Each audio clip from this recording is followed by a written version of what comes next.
Buenos días a todos. Vamos a comenzar ahora el estudio del bloque 12 de nuestro temario, que coincide con el tema dedicado a la Guerra Civil Española 1936-1939. Este bloque está distribuido en dos temas, uno referido al desarrollo de las operaciones militares y a la intervención de distintas potencias extranjeras, su grado diferente de implicación en el conflicto, apoyando a uno y a otro bando, y el segundo está dedicado al estudio de la evolución política que va a tener lugar tanto en la zona sublevada o franquista como en la zona republicana o frente populista. Lo primero que vamos a considerar cuando analizamos el estallido de la guerra civil, y puede resultaros un poco curioso que empecemos con esta portada del diario ABC para explicar el golpe militar, lo que va a ser la sublevación que Mola venía planificando desde meses cercanos a las elecciones de febrero de 1936. Como os decía, puede llamar la atención esta portada, que en principio nos muestra un avión y ante un grupo de militares un titular que habla de la aviación militar inglesa. Digo que puede resultarnos llamativo porque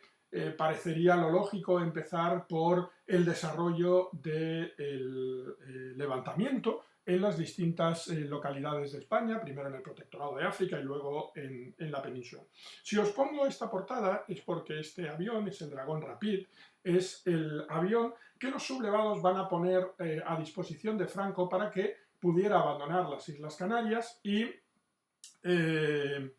trasladarse al Protectorado de Marruecos para ponerse al frente de las operaciones. Fijaos que la fecha es el 16 de julio de 1936 y va a servir esta publicación de un diario monárquico como era ABC para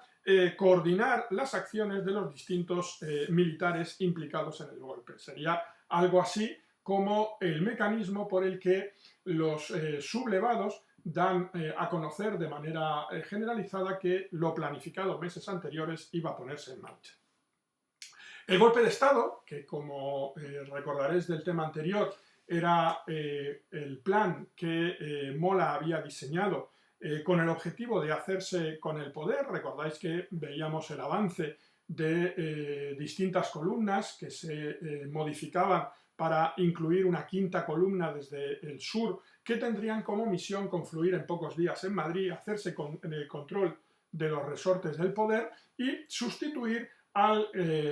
gobierno, tanto a la presidencia de la República como al propio gobierno republicano, por un directorio militar.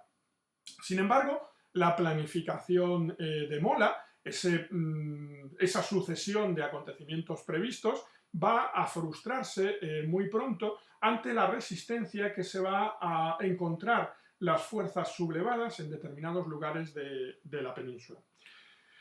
El primer lugar donde se produce una sublevación es el Protectorado de Marruecos, donde las guarniciones se sublevan el 17 de julio, fecha en la que Francisco Franco, capitán general entonces de Canarias, y después de haber abandonado la Capitanía General, que estaba situada en Santa Cruz de Tenerife, para dirigir unas maniobras en Gran Canaria, va a abandonar la capital Gran Canaria, trasladándose en barco hasta el aeródromo de Gando, y desde ahí tomará el avión que hemos visto antes, que lo llevará hasta el Protectorado. Cuando Franco se acerca al Protectorado, no está todavía seguro del triunfo de esa sublevación entre las guarniciones de África y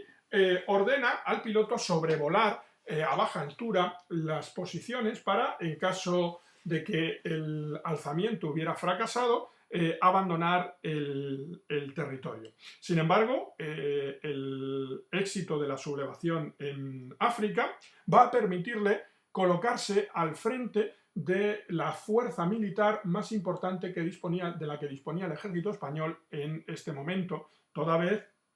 que se trata de un ejército que se ha versado en la guerra y por tanto dispone de experiencia de combate. El 18 de julio se va a extender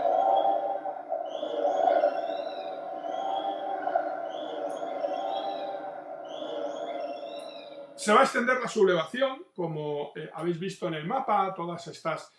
capitales donde los militares se hacen con el control de la situación y van a sustituir a la autoridad civil, la autoridad dependiente del gobierno. Sin embargo, y como veremos a continuación, esta sublevación, que en principio tenía que hacerse con el control de las principales poblaciones del país, va a encontrarse con una resistencia feroz que le va a impedir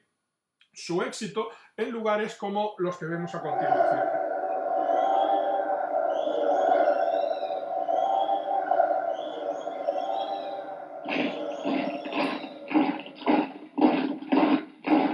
El fracaso de la sublevación en estos lugares que hemos visto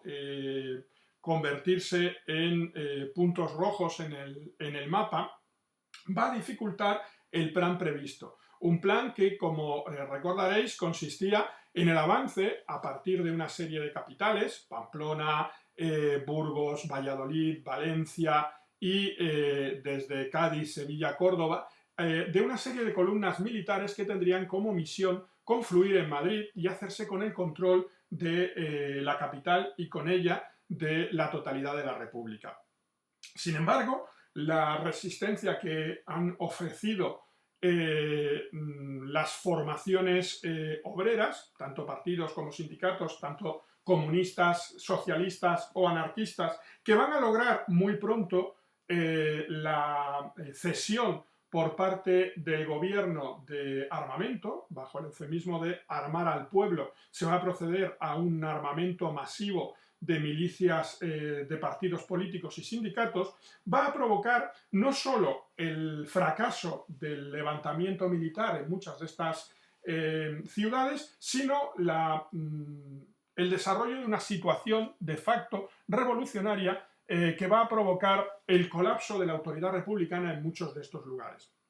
El avance, como podéis ver, dirigido hacia esa confluencia en Madrid, así como para vincular núcleos sublevados, como el que desde Pamplona se dirige hacia San Sebastián, o desde La Coruña hasta Oviedo, desde Zaragoza a las otras dos provincias aragonesas, va a fracasar.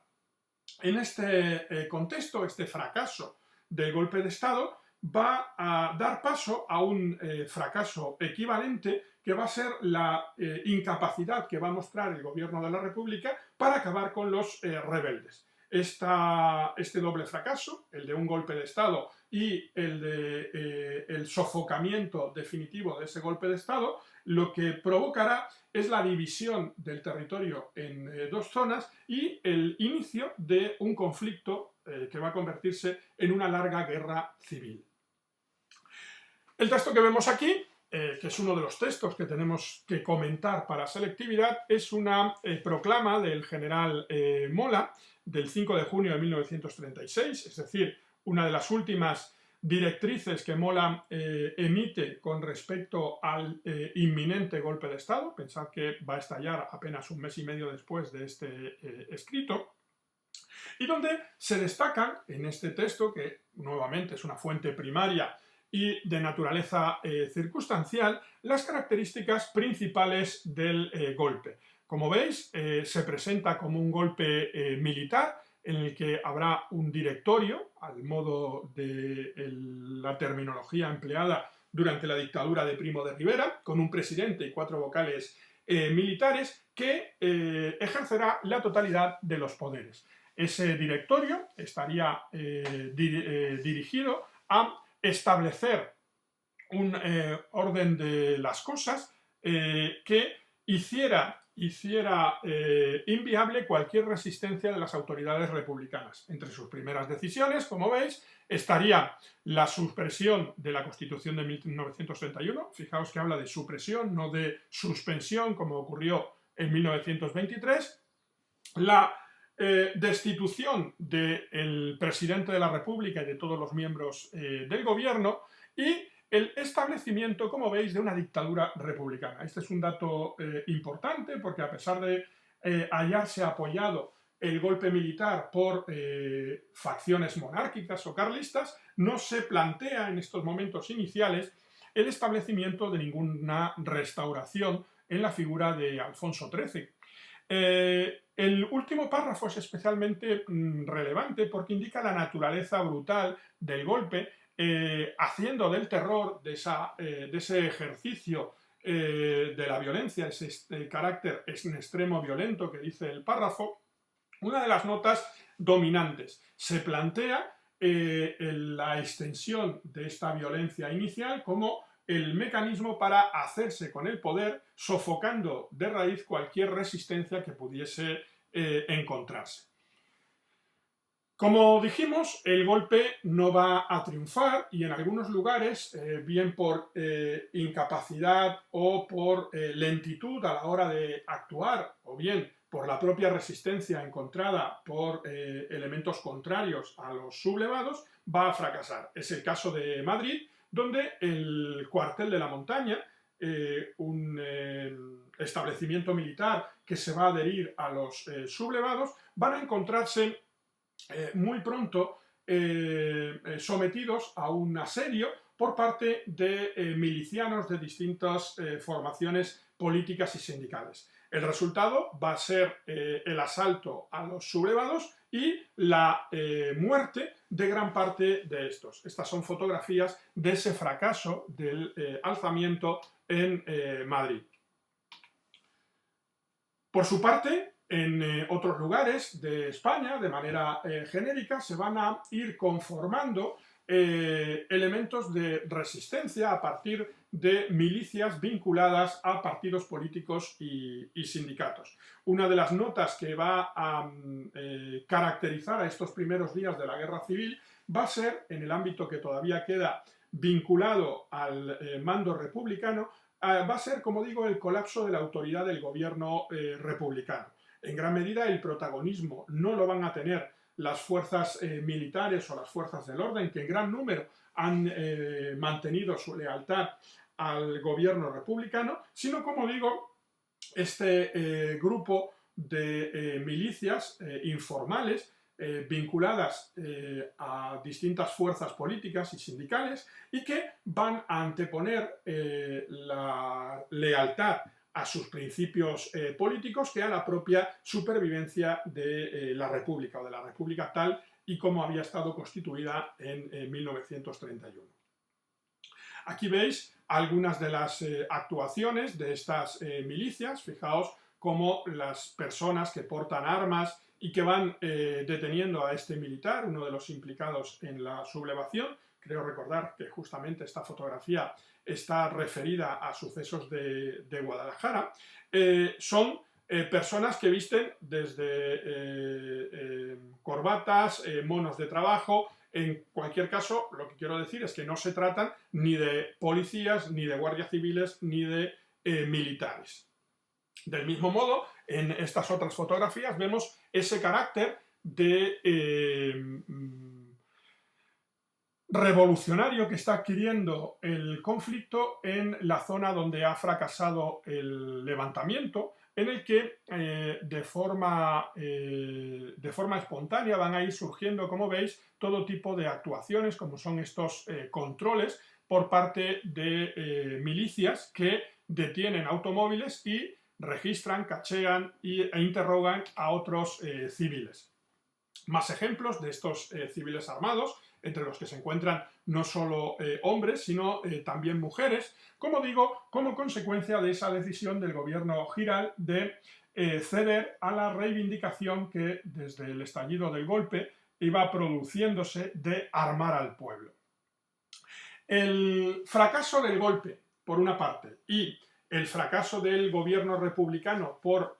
controlar los focos donde el golpe ha triunfado por la otra, va a derivar, como digo, en la división de España en dos grandes zonas. Lo que vamos a ver a continuación no responde exactamente a la situación de los días inmediatamente posteriores a el 18 de julio de 1936, sino que nos estamos adentrando un poco más, estaríamos situándonos hacia finales de julio, comienzos de agosto de 1936, en las que ya se ha producido el salto del ejército de África a la península, el inicio de ese puente aéreo que el general Franco va a poder llevar a cabo no solo con los medios aéreos y marítimos con los que cuenta en el protectorado, sino con la muy temprana ayuda que recibe tanto del régimen fascista de Mussolini como del Tercer Reich de Hitler, que van a enviar aviones y que permiten el paso con éxito de esos 25.000 hombres que formarían ese ejército de África y que van a ser fundamentales en la supervivencia de la sublevación. Como veis en el mapa, la mayor parte del territorio español ha quedado bajo control del gobierno republicano, incluyendo las principales capitales, como pueden ser Madrid, Barcelona o Valencia, así como una importante franja en la cornisa cantábrica que iría desde San Sebastián, aunque esta localidad muy pronto va a caer en dominio sublevado, hasta Asturias. En esa zona de predominio republicano, como veis, hay algunos enclaves donde el golpe ha triunfado, como es el caso de Sevilla, donde el general Queipo de Llano va a hacerse fuerte y va a emplear de manera muy eficaz la propaganda y el terror para controlar la situación, haciendo creer a sus rivales que sus seguidores eran mucho más numerosos de lo que en realidad contaba, con lo que en realidad contaba. A modo de anécdota, se cuenta que Queipo de Llano hacía recorrer la ciudad a un grupo de militares en distintos camiones y que luego a esos mismos militares los hacía vestirse de falangistas para que volvieran a pasar o de monárquicos, de tal modo que el efecto de esa expresión pública de las fuerzas sublevadas se triplicaba con respecto a su alcance real. Otras localidades que han quedado bajo control sublevado podrían ser Córdoba, Granada o el caso de la ciudad de Oviedo en Asturias. La zona republicana, como digo, concentra la mayor parte de las ciudades, concentra la práctica totalidad de la industria española, así como la mayor cantidad de población del país. Su principal debilidad es esa ruptura territorial que se establece entre la franja cantábrica y el resto del territorio, este sí, bastante compacto. La zona sublevada, por su parte, va a tener una cohesión territorial bastante notable entre Galicia y Navarra, Aragón, incluyendo la práctica totalidad de las actuales Castilla y León, concentrando, como veis, un espacio donde en las últimas elecciones habían triunfado en gran medida las candidaturas de centro-derecha y que presenta un predominio de la economía agraria frente a la zona republicana donde se concentraba, como decíamos, los focos industriales. El traslado de ese ejército de África, el protectorado donde también ha triunfado el golpe, a la península, va a hacer que en pocos meses esta división territorial entre esos núcleos aislados del sur de la península y el bloque central en torno a la meseta norte se desaparezca, otorgándole a los sublevados la continuidad territorial, lo que va a facilitar sus movimientos de tropas, de recursos, en definitiva su logística entre las distintas zonas que controlan. Por lo que respecta a las Fuerzas Armadas, estas han quedado divididas aproximadamente en un 50% entre los que se han adscrito al golpe de Estado y los que permanecen bajo las órdenes de la República, que controla a su vez la mayor parte de la Armada y de la Fuerza Aérea Española. En este momento, el bando republicano dispondría, como digo, de elementos que hacían presagiar una victoria, aunque el fracaso al sofocar el golpe ha hecho que esta confianza inicial se vea muy disminuida, sobre todo cuando a partir de ese mes de agosto de 1936 el rápido avance del ejército de África por Andalucía, Extremadura, dirigiéndose a Madrid, vaya a hacer previsible una rápida culminación de la guerra con derrota republicana. La guerra civil, a pesar de tratarse de un conflicto que por su propia naturaleza concierne especialmente a los españoles, va a convertirse en uno de los principales focos de tensión internacional en los años inmediatos al estallido de la Segunda Guerra Mundial.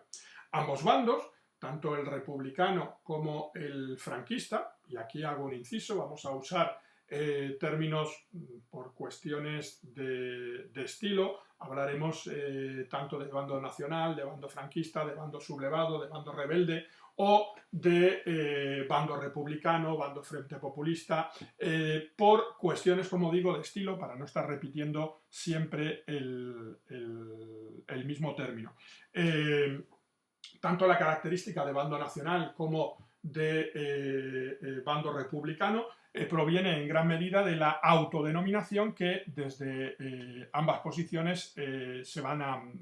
referir así ellos a sí mismos. Como digo, ambos bandos van a recibir de manera temprana apoyos del exterior que van a desempeñar un papel importante, aunque no fundamental, en el desarrollo del conflicto. Es decir, la guerra civil va a ser especialmente un conflicto entre españoles y su desenlace va a tener más que ver con las circunstancias que se están dirimiendo en la propia península que con las que pudieran producirse más allá de nuestras fronteras, sin que esto signifique que la llegada de estos apoyos o la falta de estos apoyos no haya desempeñado un papel destacado. El bando nacional, como decíamos, va a recibir apoyo muy rápido de los regímenes nazifascistas, tanto de la Italia de Mussolini como de la Alemania de Hitler, que van a encontrar en la Guerra Civil Española un escenario donde poner en práctica sus ideales, tanto desde un punto de vista ideológicos, en el caso de la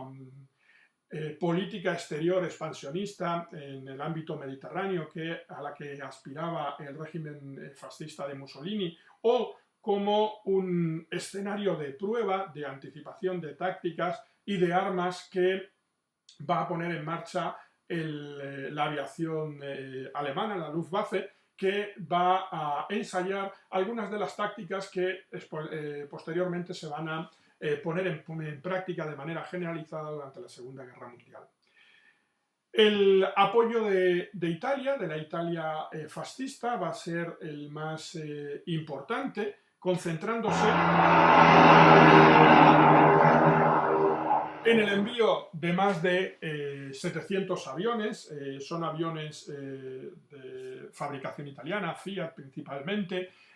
modernos, en gran medida van a suponer, junto con la aviación alemana, una de las notas que van a otorgar superioridad aérea en prácticamente todos los escenarios a las fuerzas sublevadas. Va a enviar un contingente de soldados, el denominado Corpo di Truppe Volontarie, es decir, el cuerpo de tropas voluntarias, de 50.000 hombres que van a estar comandados por generales italianos que van a desempeñar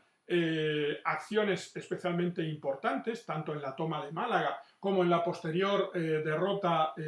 sublevada en la batalla de Guadalajara, en la que el ejército italiano va a experimentar una notable derrota frente al ejército popular de la República. A partir de ahí, las tropas italianas actuarán de manera coordinada con otras unidades del ejército nacional.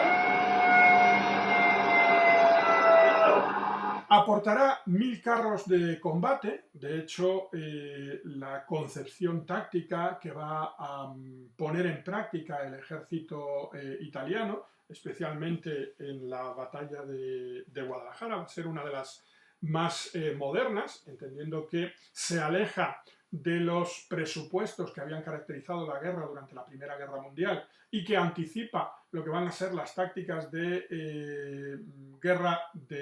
rápida, de Blitzkrieg, en la expresión alemana, durante la Segunda Guerra Mundial, el empleo, como digo, masivo de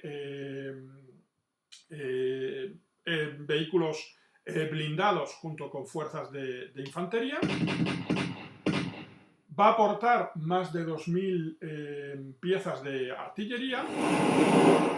y la Armada italiana va a hacer o va a ejercer una actuación notable facilitando el control o dificultando, mejor dicho, el movimiento de la Armada española, en gran parte todavía bajo control de la República, y apoyando, como habíamos dicho en el caso de Málaga, acciones de las tropas terrestres. Y van a participar también 2 submarinos italianos, dificultando el tráfico por el Mediterráneo occidental y dificultando también, como digo, la recepción de material para la zona republicana, que en ocasiones va a tener que hacer desvíos extraordinariamente complejos a través de puertos del Atlántico, el Atlántico francés, con traslados complicados a través del país vecino. Alemania, la Alemania nazi, que va a ser en un primer momento renuente al apoyo a los sublevados, va a incorporarse a los pocos días a la guerra, suministrando 650 aviones de nueva fabricación, es decir, son modelos muy avanzados, la tecnología punta de la época, entre los que destacan los Heinkel o los Stuka, y dotando a estos aviones de una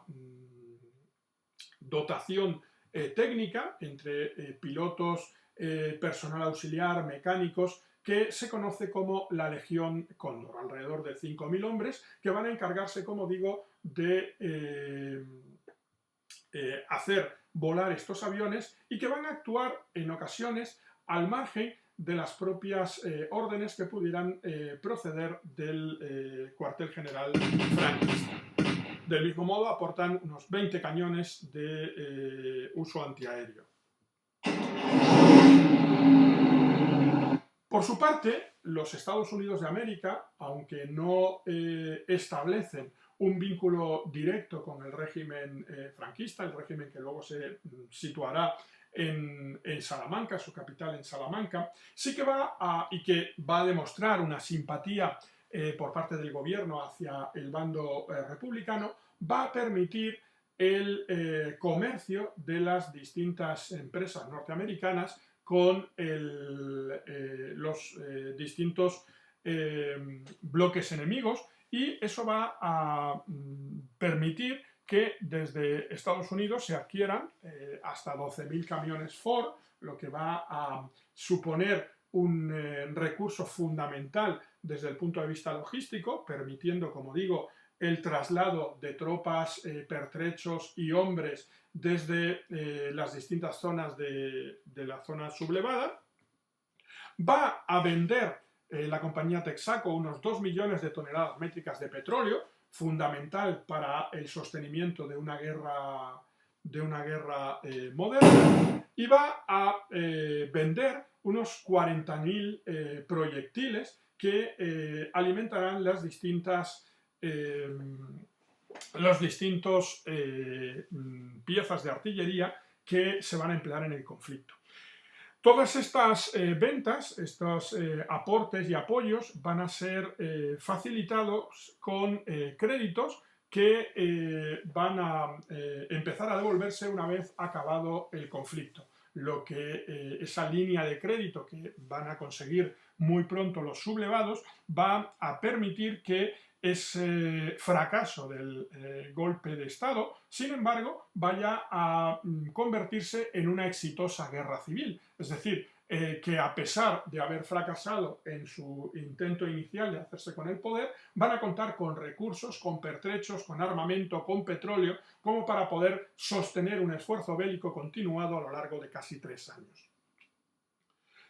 Por su parte, el bando republicano va a recibir también distintas ayudas desde países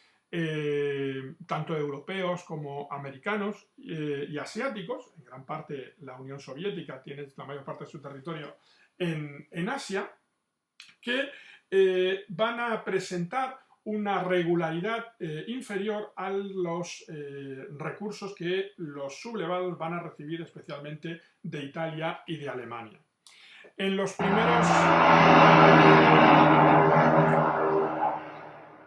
primeros días de la guerra, la República va a comprar a Francia unos 250 aviones. En este caso no se tratan de los últimos modelos de la aeronáutica francesa, sino que se trataría de modelos anticuados, en gran medida equiparables a los que lucharon en los últimos años de la Primera Guerra Mundial. Esta compra de material bélico a Francia va a verse cerrada cuando Francia, junto con Gran Bretaña y otro conjunto de países, firme el tratado que limitaba o pretendía limitar la internacionalización del conflicto al adherirse al denominado Comité de No Intervención. Por su parte, México, que va a ser el aliado más constante de la República, hasta el punto de que en ningún momento va a reconocer al régimen franquista, ni siquiera pasada la guerra civil, va a vender unas 25.000 ametralladoras al ejército republicano. Pero el papel principal del soporte de material, de armamento, de especialistas que va a recibir el ejército republicano va a proceder del otro estado totalitario. Si Italia y Alemania apoyaban al régimen franquista, la Unión Soviética lo va a hacer con la República, facilitando unos 900 aviones de modelo Polikarpov, que van a ser conocidos como moscas y chatos en el ejército republicano, también aviones modernos, equivalentes a los que italianos o alemanes van a fabricar, se vendían desmontados y terminaban de montarse en España. Unos 1.150 carros blindados van a ser los mejores carros que se pongan en liza durante la Guerra Civil Española. Pensad que frente a los vehículos blindados ligeros que ofrecían los italianos, aquí tendríamos auténticos carros pesados. Anticipo, creo recordar que era el T-30 o el T-31, anticipos del famoso T-34, que va a ser el mejor carro que los soviéticos van a poner en liza en la Segunda Guerra Mundial. Van a ser tan eficaces estos carros de combate soviético que incluso el ejército franquista, hasta que firme los acuerdos de armamento con los norteamericanos, el establecimiento de bases norteamericanas en la península ibérica y la venta a cambio de armamento moderno por parte de los Estados Unidos, como digo, hasta ese momento, que tiene lugar ya en la década de los 50, el ejército español va a contar estos carros, capturados después del final de la Guerra Civil, aquellos que no han sido destruidos, como la base de sus fuerzas de caballería. Y del mismo modo presenta un colectivo de especialistas, unos 500 hombres, entre los que se incluyen pilotos de avión, tanquistas, comisarios políticos y especialistas militares que estarían encargados de formar al ejército republicano en el uso de estos materiales. Del mismo modo, la Unión Soviética, a través de la Tercera Internacional, va a impulsar una iniciativa de reclutamiento, las denominadas brigadas internacionales, a las que se van a adherir miles de personas, la mayoría de ellas vinculadas de algún modo con el Partido Comunista, pero también de otras fuerzas políticas y de distintas nacionalidades. Entre ellas hay personajes conocidos, como va a ser el caso del escritor británico George Orwell, que va a participar en la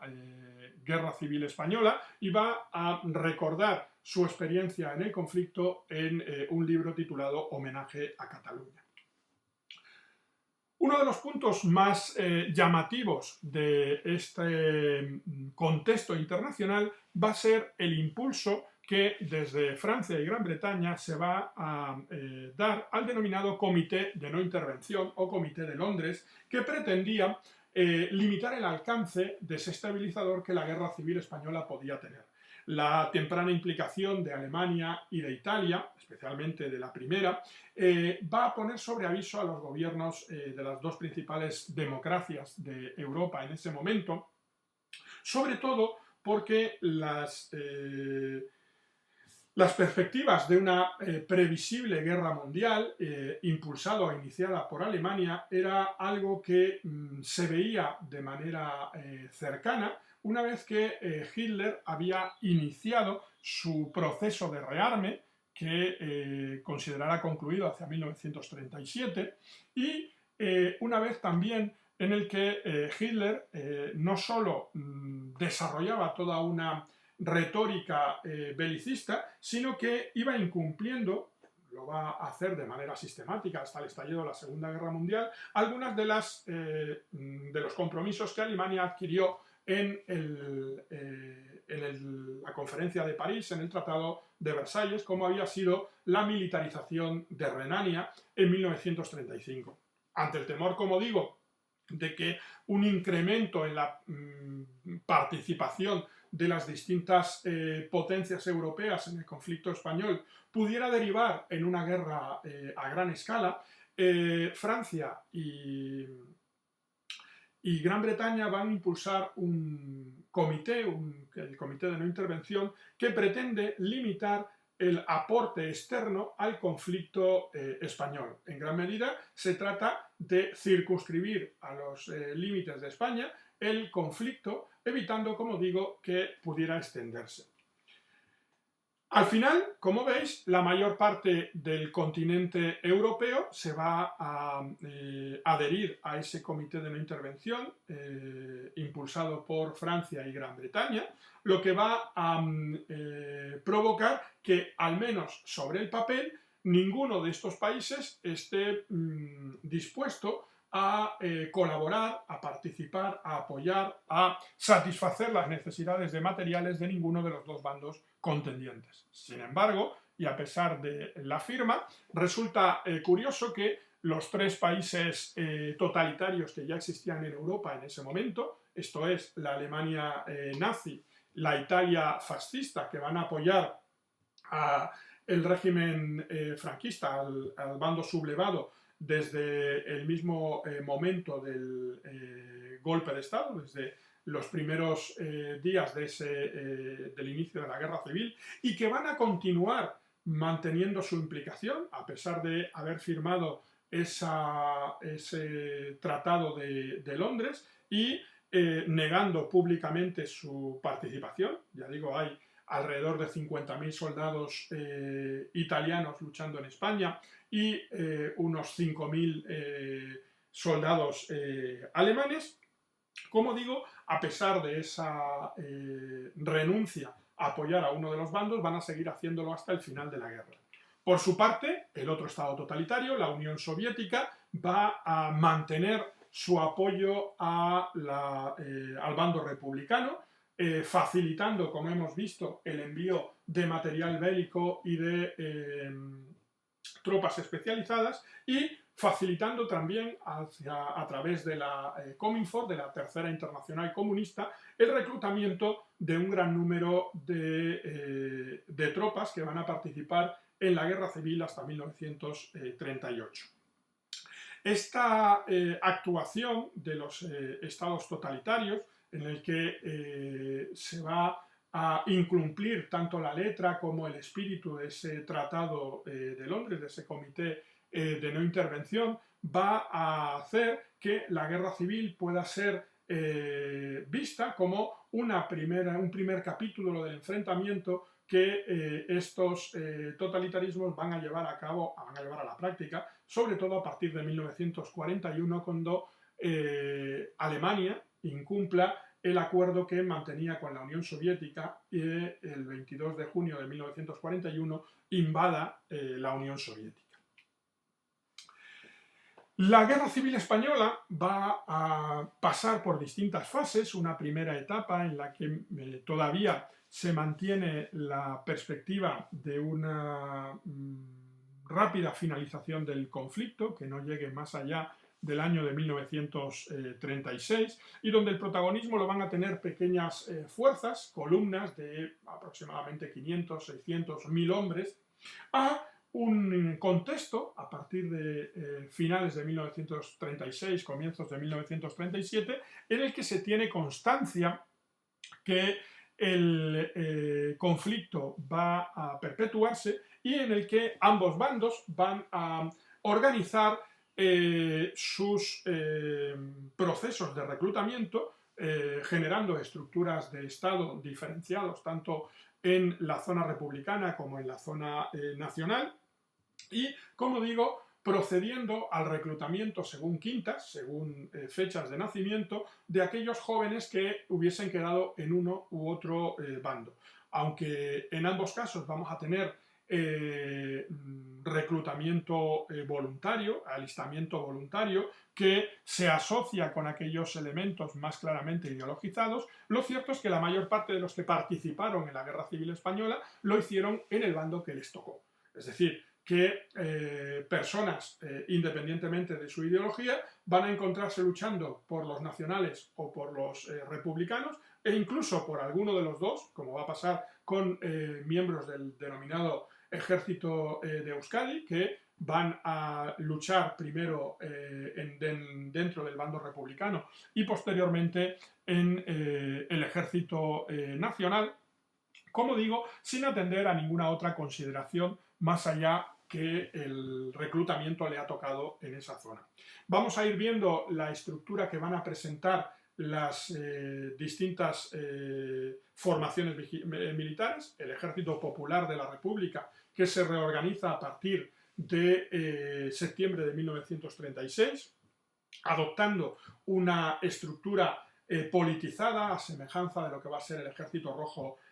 soviético, y donde se van a pretender integrar a las distintas milicias que partidos y sindicatos habían creado, y por su parte la estructura que presenta el ejército sublevado, más sencilla, y que mantiene el modelo tradicional que tenía el ejército español de comienzos del siglo XX. El ejército republicano va a estar distribuido en distintos cuerpos de ejército, agrupados en zonas. Al sur se situaría el ejército de Andalucía, que mantendría un frente más o menos estable a través de las provincias de Granada o Córdoba, y progresivamente va a ir alejándose hacia el este a medida que avancen los éxitos de los nacionales a la hora de conquistar territorios como pueden ser las provincias de Málaga o de Granada. El ejército de Extremadura, que va a mantener el frente en torno a la zona oriental de la actual Comunidad Autónoma de Extremadura. El ejército del centro, cuyo general, el general Miaja, va a estar al frente de las tropas en Madrid, que va a concentrar 5 cuerpos de ejército, manteniendo un frente activo a lo largo de toda la guerra y donde se van a producir o que va a protagonizar algunas de las iniciativas más notables del bando republicano, como puede ser la batalla de Brunete. El ejército del Este, que sostendrá con 3 cuerpos de ejército el frente aragonés. El ejército de Levante, en la zona de Valencia, Alicante, norte de Albacete. Y finalmente el ejército de maniobra, que va a comandar el general Rojo, que se va a convertir en el general en jefe de las tropas republicanas. A pesar del gran número de unidades militares que marcan todos estos cuerpos de ejército, pensar que un cuerpo de ejército ya supone una movilización de entre 15 y 20.000 hombres, el ejército republicano va a verse lastrado por las dificultades que va a tener para concentrar su fuerza en un punto. Únicamente el ejército de maniobra del general Rojo va a poder convertirse en ese elemento que refuerza cada uno de los frentes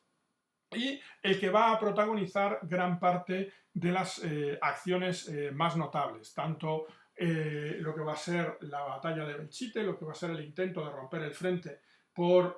Aragón, como la posterior batalla del Ebro. Por su parte, la estructura organizativa del ejército franquista es más simple, un ejército del centro con 2 cuerpos de ejército que van a sostener este frente central en torno a la capital, a Madrid, y que va a ser capaz de resistir sin grandes contratiempos, sin necesidad de movilizar a otras fuerzas, los intentos del ejército republicano de romper el frente por esta zona, lo que va a ser la batalla de Belchite, de Brunete, que veremos posteriormente. En el sur, el general Queipo de Llano, desde Andalucía, va a comandar 2 cuerpos de ejército que sostendrán el frente tanto en Andalucía como Extremadura. Y el ejército más importante va a ser el ejército del norte, al mando del general Dávila, donde se incluyen las unidades que han llegado de Italia, el Corpo di Truppe Volontarie, como el cuerpo de ejército marroquí. Por encima de todas estas fuerzas se encuentra la autoridad de Franco como generalísimo. Este ejército del norte no solo va a tener el protagonismo en la campaña del norte, la que va a suponer la conquista por parte de los sublevados de la cornisa cantábrica, sino que también va a ser el que adopte el protagonismo en la expansión, en la ruptura del frente republicano por el Ebro, llegando hasta el Mediterráneo, y el que sostenga la mayor parte del peso del ataque republicano en el Ebro, como digo, convirtiéndose en el equivalente a ese ejército de maniobra en cuanto que va a actuar en distintos frentes. La situación que os he puesto es aproximadamente la situación de las tropas hacia mediados de 1937, antes de que comience la ofensiva franquista sobre la zona cantábrica, y esta posición va a ir evolucionando como consecuencia del avance de las tropas, de la destrucción de determinadas unidades militares, que obligará lógicamente a la reorganización de los distintos cuerpos de ejército. La novedad, desde mi punto de vista más relevante de la organización del ejército republicano, es lo que se aprecia en este cartel titulado El comisario nervio de nuestro ejército popular. Es la adopción, como digo, de la figura del comisario político, un mando que se encuentra adscrito a cada una de las unidades militares, desde Estado Mayor hasta las distintas compañías, que tiene como misión mantener la lealtad ideológica de las unidades y informar de aquellas actuaciones que se consideren derrotistas o que van en contra de los planteamientos ideológicos impulsados desde la autoridad. El papel del comisario político va a superponer a la idoneidad en términos militares de una jefatura, una idoneidad de carácter, como digo, ideológico. Es decir, se prefiere, antes que un militar competente, un militar que sea ideológicamente intachable. Es decir, que en ningún momento pueda suponer una debilidad para el marco ideológico que se sostiene desde el gobierno republicano. Bueno, con esto vamos a terminar la explicación de hoy. Mañana nos vamos a detener ya en el desarrollo de las distintas fases de la guerra civil.